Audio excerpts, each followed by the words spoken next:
I never thought a quiet evening at home would change my life forever. My name is Emily Carter, and for years I believed I had everything a woman could want.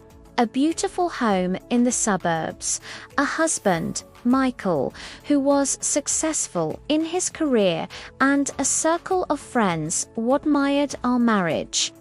But sometimes appearances hide the cracks that only reveal themselves when you're most vulnerable.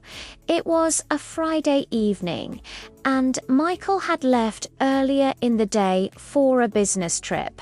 I didn't think much of it. He traveled often, and I was used to the quietness that followed when he wasn't home. The house felt too big when I was alone, but that night I tried to keep myself busy. I cooked a small dinner, poured a glass of wine, and settled down on the couch with a book. Then came the knock at the door. At first, I ignored it. No one ever visited without calling, and I assumed it was a delivery meant for a neighbor. But the knock came again, firmer this time, almost urgent. I hesitated, my heart racing slightly as I walked to the door. When I opened it, I was stunned. Standing there was Daniel Hayes, Michael's closest friend. Daniel wasn't someone I saw often, though I'd known him for years.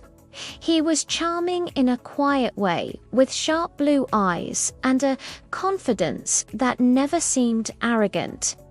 I invited him inside, asking why he had come so late.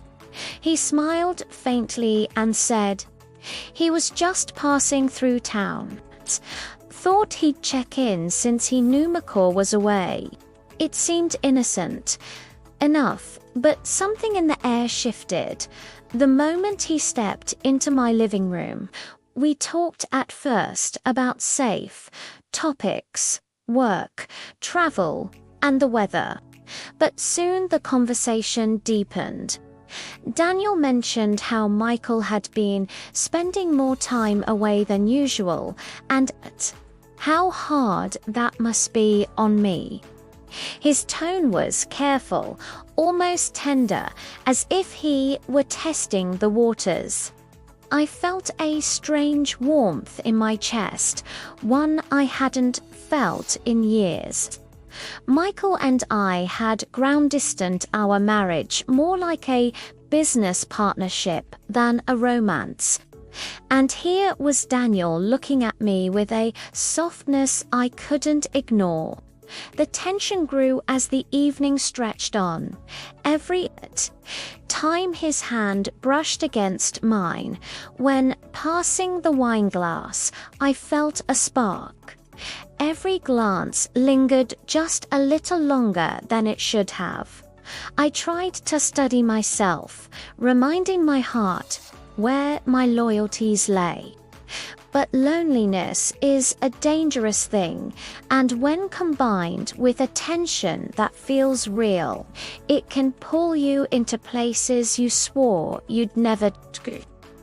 I told Daniel he should probably live, but he just smiled gently and said, Emily, sometimes the things we don't say are louder than the things we do. His words hung in the air, almost suffocating. I turned away, trying to compose myself. But when I looked back, I saw that his eyes were filled with something that terrified me. Desire, yes, but also an understanding of how empty I had been feeling. What happened next was a blur of emotions. Now, I won't describe anything explicit. It's enough to say that lines were crossed. And in those hours, I let myself believe in something that wasn't mine to hold. His touch made me remember what it felt like to be seen, to be wanted, to be live. But as dawn began to rise, reality crept back in. I sat there, wrapped in silence, realizing I had betrayed not only Michael, but also myself. Daniel left before sunrise, promising that nothing had to change unless I wanted it to. His words were tempting, but they cut deep. I spent the rest of the weekend in a haze, questioning everything I thought I knew about love, loyalty, and marriage. When Michael returned on Sunday evening, he hugged me, tired but cheerful, talking about his meetings and plans for their next trip. I stood there smiling weakly, pretending everything was fine. Inside, though, I was battling a storm of guilt. He had no idea what had happened while I was away. No idea that the trust between us was no longer whole. For weeks afterward, Daniel stayed silent. He didn't call, didn't visit. It was almost as if that night had never happened. And yet, every time my phone buzzed, my heart jumped, half expecting it to be him. The memory of his words, his eyes, his closeness, they haunted me in ways I couldn't shake. I began noticing Michael more closely, to the late-night calls he dismissed, the frequent trips, the way he avoided intimacy. A thought crept into my mind that I tried desperately to ignore. Perhaps I wasn't the only one guilty of stepping outside our vows.